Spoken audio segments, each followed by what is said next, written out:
Hey guys, അപ്പം നിങ്ങൾ വിചാരിക്കും ഞാനിത്ര ഒരുങ്ങിക്കെട്ടിയൊക്കെ ഇവിടെ പോകണമെന്ന്. ഇന്ന് ജിമ്മിൽ ഓണപ്പരിപാടിയാണ്. അപ്പോൾ ഞങ്ങളുടെ തിരുവാതിരയുണ്ട്. ഞാൻ വീഡിയോ എടുത്തിട്ടിടാവേ. അപ്പോൾ എല്ലാവരും ഒരുക്കത്തിനോ മൈലാഞ്ചിക്കൊന്നും ഒരു കുറവില്ല. ഇപ്പം സ്റ്റെപ്പ് ഓർമ്മയുണ്ടോല്ലോ? ഒന്നും ഓർമ്മയില്ല അതിൻ്റെ ചിരി. അപ്പോൾ എന്തായാലും വീഡിയോ ഫുള്ള് കണ്ടിട്ട് ഇഷ്ടപ്പെടുകയാണെങ്കിൽ do like, share and subscribe. Welcome back to my channel. Video കാണാം. ഞാൻ ഓൾറെഡി നേരെ അങ്ങ് ജിമ്മിലേക്ക് എത്തുകയോ ചെയ്തത്. അപ്പോഴത്തേനും ഓൾറെഡി നമ്മൾ എത്തിയപ്പോഴത്തേനും അത്തപ്പൂക്ക് അവിടെ ഓൾറെഡി സെറ്റാക്കി വെച്ചിട്ടുണ്ടായിരുന്നു, സൈത്യേട്ടനൊക്കെ. പിന്നെ ഇവിടുന്ന് കൂടുതൽ അങ്ങോട്ടും വോയിസ് ഓവേഴ്സ് ഇറങ്ങി, കാരണം നല്ല കിടിലം പാട്ടൊക്കെ അവിടെ പ്ലേ ചെയ്യുന്നുണ്ട് ബാക്ക്ഗ്രൗണ്ടിൽ. പിന്നെ ഇത് നമ്മളുടെ തിരുവാതിര ടീംസ് ചേച്ചിമാരെല്ലാവരും ഉണ്ടായിരുന്നു. ഞാനിങ്ങനെ എല്ലാവരുടെയും ഫോട്ടോസും മാറി മാറി എടുക്കുമായിരുന്നു. കാരണം നിങ്ങൾക്കറിയാം, ജിമ്മിൽ വരുമ്പോൾ ഇങ്ങനെ ആയിരിക്കത്തില്ല കോലം. രാവിലെ എഴുന്നേറ്റ് പിന്നെ ആ ഒരു ജിം ഡ്രസ്സൊക്കെ ഇട്ടിട്ട് വരുന്നു, മേക്കപ്പോ കാര്യങ്ങളോ ഒന്നുമില്ല. അപ്പോൾ എല്ലാവരും ഈ ഒരു കോലത്തിൽ കാണുന്നത് ആദ്യമായിട്ടാണ്. പിന്നെ ഞങ്ങൾ കുറച്ച് നേരം ഒന്ന് തിരുവാതിര പ്രാക്ടീസൊക്കെ ചെയ്യുകയും ചെയ്തു. ഇല്ല മാറ്റിച്ചിക്ക് ടെൻഷൻ ഉണ്ടോ തിരുവാതിര കളിക്കാൻ? ഇല്ല ഇല്ല. ധന്യ ചേച്ചി ടെൻഷൻ ഉണ്ടോ തിരുവാതിര കളിക്കാൻ? ഉണ്ട്. ടെൻഷൻ ഉണ്ടോ? നല്ലതായിട്ട് ടെൻഷൻ. നിങ്ങൾക്കൊക്കെയോ? ഇനി ബാക്കി തിരുവാതിര കണ്ടിട്ട് കാണിക്കാം. പിന്നെ നമ്മളെല്ലാവരെയും ഇന്നല്ല ഇങ്ങനൊരു വൃത്തിയുള്ള കോലത്തിൽ കാണുന്നത്. അതുകൊണ്ട് എത്ര ഫോട്ടോ എടുത്താലും മതിയാവാത്ത ഇതിൽ ഇങ്ങനെ വീഡിയോയും ഫോട്ടോ എടുക്കുമായിരുന്നു. അങ്ങനെ ഫോട്ടോ എടുക്കലിരിക്കൽ നമ്മളുടെ മാവേലി എത്തിയിട്ടുണ്ട്. പിന്നെ ജിമ്മാകുമ്പോൾ അറിയാലോ, ഓൾറെഡി എല്ലാം ജിമ്മന്മാരൊക്കെ തന്നെ. പിന്നെ എല്ലാവരും ഇങ്ങനെ ഫോട്ടോയും വീഡിയോ ഒക്കെ എടുത്തുകൊണ്ടിരിക്കില്ല. എന്നെ സജിത്തേട്ടൻ, ഇതാണ് നമ്മുടെ സ്വന്തം ആശാൻ, വിളക്ക് കത്തിച്ച് പരിപാടി തുടങ്ങിയിട്ടുണ്ട്. അപ്പോൾ ഇനി അങ്ങോട്ടേക്ക് ഫുൾ കലാപരിപാടികൾ അങ്ങോട്ട് സ്റ്റാർട്ട് ചെയ്യാൻ പോകണം. അപ്പോൾ ആദ്യം തന്നെ നമ്മുടെ തിരുവാതിരയായിരുന്നു.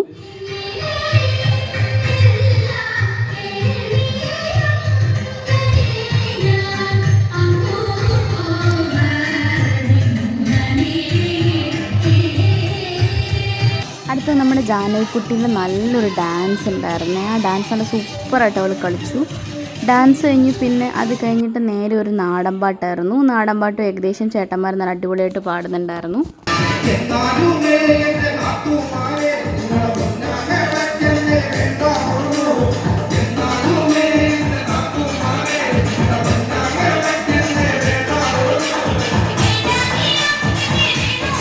അങ്ങോട്ട് കഴിഞ്ഞപ്പോഴത്തേനും നമുക്ക് നേരെ ഉണ്ടായിരുന്നു നമ്മുടെ വടംവലി മത്സരമാണ്. ആദ്യം ഞങ്ങൾ പെണ്ണുങ്ങളുടെ ടീമായിരുന്നു. ആ വലി കാണുമ്പോൾ തന്നെ നിങ്ങൾക്കറിയാം ആരായിരിക്കും ജയിച്ചിട്ടുണ്ടാവുകയെന്ന്. അതെ, ഞങ്ങൾ നല്ല അന്തസ്സായിട്ട് തോറ്റു കൊടുത്തിട്ടുണ്ട് ഗൈസ്. ഇത് കഴിഞ്ഞപ്പോൾ നേരെ ആമ്പിള്ളേരെ വടംവലി മത്സരമായിരുന്നു. ആദ്യം അപ്പോൾ എൻ്റെ അനിയൻ അങ്ങനെ അവന്മാരായിരുന്നു ജയിച്ചിട്ടുണ്ടായിരുന്നത്. പിന്നെ അടുത്ത വലിയിൽ ഓപ്പോസിറ്റ് നിന്ന ടീമായിരുന്നു ജയിച്ചത്. അപ്പോൾ അവസാനം രണ്ട് ടീമിനെയും കൂടി ഒരുമിച്ച് ഒന്നും കൂടി വലി നടത്തിയിട്ടുണ്ടായിരുന്നു. അങ്ങനെ ഓപ്പോസിറ്റ് നിന്ന് ടീം ജയിക്കുകയും ചെയ്തു. ഇത് അവർ പഴക്കൊല കൊണ്ടുപോവുകയും ചെയ്തിട്ടുണ്ടായിരുന്നു. അപ്പോൾ ആ ചേട്ടൻ ഭയങ്കര രസമായിരുന്നു. ആ ചേട്ടൻ റോഡ് നിന്നിട്ട് ഭയങ്കരമായിട്ട് വടംവലിക്കാരെ സപ്പോർട്ട് ചെയ്യുന്നൊരു ചേട്ടനായിരുന്നു. പിന്നെ ചേട്ടനും 2 പഴമൊക്കെ കൊടുത്ത് അവന്മാർ വിട്ടിട്ടുണ്ട്. പിന്നെ അത് കൂടാണ്ട് ചേട്ടൻ്റെ 2 കിടിലൻ ഡാൻസ് സ്റ്റെപ്പും കഴിച്ചിട്ടാണ് ചേട്ടൻ അവിടെ നിന്ന് പോയിട്ടുണ്ടായിരുന്നത്. പിന്നെ നേരെ നമ്മളുടെ കസേര കളിയായിരുന്നു. പിന്നെ അടിപൊളിയായിട്ട് കസേരയൊക്കെ കളിച്ചു. എന്തോ 4-ാമത്തെയോ 3-ാമത്തെയോ റൗണ്ട് ആയപ്പോഴത്തേനും ഞാൻ തോറ്റ് തുന്നമ്പാടി പോയിരുന്നു. പിന്നെ ലാസ്റ്റ് വന്ന് നമ്മുടെ ജാനകിയും ലിജി ചേച്ചിയായിരുന്നു.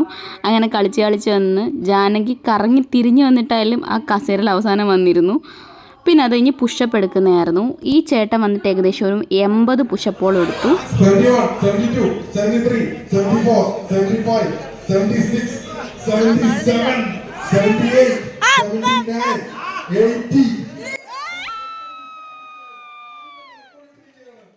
അടുത്തത് നമ്മുടെ സാം ചേട്ടൻ ആ പുഷപ്പിനെ വെല്ലുവിളിച്ചുകൊണ്ട് ഏകദേശം 90 പുഷപ്പോളം അടുപ്പിച്ചെടുത്തിട്ടുണ്ടായിരുന്നു.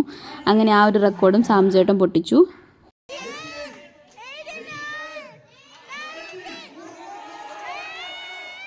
അങ്ങനെ എല്ലാവരുടെയും വെല്ലുവിളി സ്വീകരിച്ച് നമ്മുടെ ആശാൻ കളത്തിലേക്ക് ഇറങ്ങിയിട്ടുണ്ട്.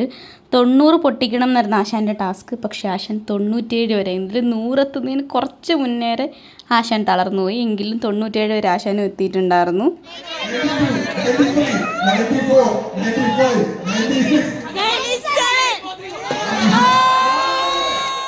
ആശാൻ്റെ റെക്കോർഡിനെ പൊട്ടിച്ചടങ്ങുമെന്ന് പറഞ്ഞൊരു ചേട്ടൻ വന്ന് കളത്തിലേക്ക് ഇറങ്ങി. നമ്മളെല്ലാം ഞെട്ടിച്ചുകൊണ്ട് ഈ ചേട്ടൻ കറക്റ്റ് 100 പുഷപ്പ് എടുത്തിട്ടുണ്ടായിരുന്നു. ഭയങ്കര കയ്യടിയായിരുന്നു. കാരണം ഒട്ടും പ്രതീക്ഷിക്കേണ്ട ചേട്ടൻ വന്നു, 100 പുഷപ്പ് എടുത്തു, പോയി എന്നുള്ള രീതിയായിരുന്നു.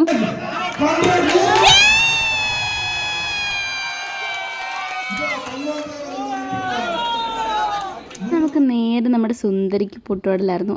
എന്നാ ഐശ്വര്യമുള്ള സുന്ദരിയാന്ന് നോക്കി. പിന്നെ ഇതൊരു നമ്മുടെ സുന്ദരിക്ക് പൊട്ടുകടലിൻ്റെ നമ്മുടെ സ്വന്തം നാഗചേച്ചിയായിരുന്നു. പിന്നെ ഓരോ ചേച്ചിമാരായിട്ട് കണ്ണുകെട്ടി റെഡി ആയിട്ടിരിക്കുമായിരുന്നു സുന്ദരിക്ക് പൊട്ടുതൊടാനായിട്ട്. അങ്ങനെ ഓരോരുത്തരായിട്ട് മത്സരം തുടങ്ങിയിട്ടുണ്ട്. ഫസ്റ്റ് ഓരോ ചേച്ചിമാർ വന്ന്, പക്ഷേ എനിക്ക് തോന്നുന്നു ആകെ 1-2 പേര് ഏകദേശം കറക്റ്റാക്കി. ബാക്കി എല്ലാവരും ചുണ്ടത്തും വായിലും മൂക്കിലൊക്കെ ആയിട്ട് ഒട്ടിച്ചിട്ട് പോയിട്ടുണ്ടായിരുന്നു. എന്തായാലും നല്ല അടിപൊളി ഗെയിമായിരുന്നു. കുറേ ചിരിച്ചിട്ടുണ്ടായിരുന്നു അതിനൊക്കെ. ഇത്ര റൗണ്ട് സുന്ദരിക്ക് പൊട്ടുതൊടാൻ എൻ്റെ അമ്മയായിരുന്നു വരുന്നത്. അമ്മ പിന്നെ ദിശ മാറിയേ പോവുമായിരുന്നു.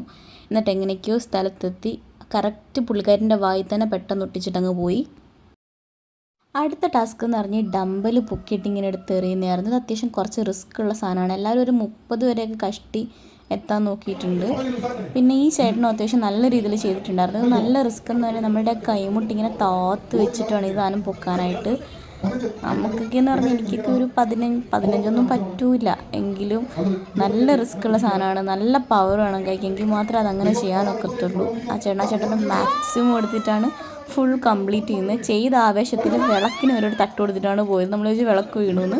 ഈ ചേട്ടൻ പിന്നെ ഓടി വന്നു എടുത്തെറിഞ്ഞു പോയി എന്നുള്ള രീതിയായിരുന്നു. ഭയങ്കര സ്പീഡായിരുന്നു. അടുത്ത നമുക്ക് ലെമൺ ആൻഡ് സ്പൂണാണ്. അതിന് പിന്നെ ധന്യ ചേച്ചി ഫസ്റ്റ് റൗണ്ട് തന്നെ ഓടി എത്തുന്നുണ്ട്. അത് കഴിഞ്ഞിട്ട് പിന്നെ വേറൊരു ടീമും കൂടി ഉണ്ടായിരുന്നു. എന്തായാലും പരിപാടി നല്ല കളറാക്കിയിട്ടുണ്ട്. എല്ലാവരും ഇങ്ങനെ വെയിറ്റ് ചെയ്തിരിക്കുന്നു ആരുടെ നാരങ്ങ താഴെ ഇരുന്നതെന്ന് കാണാനായിട്ട്. അങ്ങനെ നല്ല കിടിലം പരിപാടിയായിരുന്നു അതെല്ലാം. നമുക്ക് ചോട്ടൻ്റെ ഒരു കിടിലൻ ഡാൻസും കൂടി ഉണ്ടായിരുന്നു കേട്ടോ.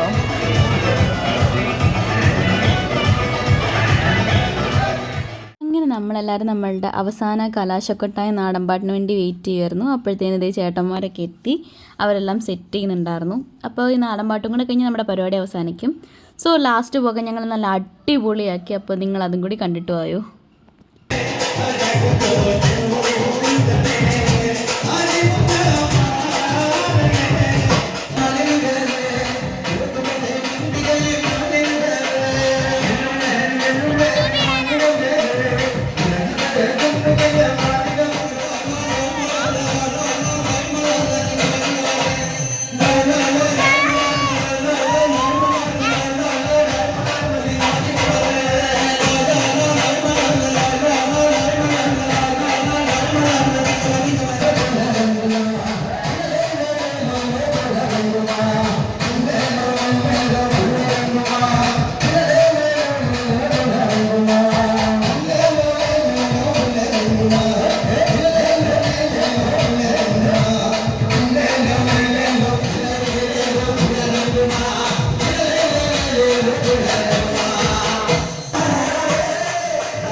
സമയം ഏകദേശം 9-10 ആയിട്ടുണ്ട്. ഞാൻ പോയ കോലം വന്ന കോലം കാണുമ്പോൾ നിങ്ങൾക്ക് മനസ്സിലാവും അവിടുത്തെ അവസ്ഥ. പിന്നെ വീഡിയോ ഫുള്ള് കണ്ടപ്പോൾ നിങ്ങൾക്ക് മനസ്സിലായി കാണും.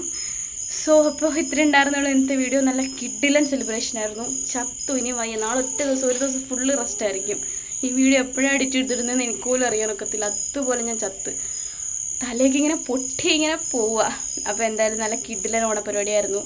ഓണപ്പരിപാടി അറേഞ്ച് ചെയ്ത ഞങ്ങളുടെ സ്വന്തം സാഹിത്യേട്ടന് താങ്ക് യു. സോ അപ്പോൾ എന്തായാലും വീഡിയോ ഇഷ്ടപ്പെട്ടിട്ടുണ്ടെങ്കിൽ do like share and subscribe. നിങ്ങൾക്ക് ഏതാണ് ഇഷ്ടപ്പെട്ട ഭാഗം എന്നും കൂടി കമൻറ്റ് ചെയ്തേക്ക്. ബൈ.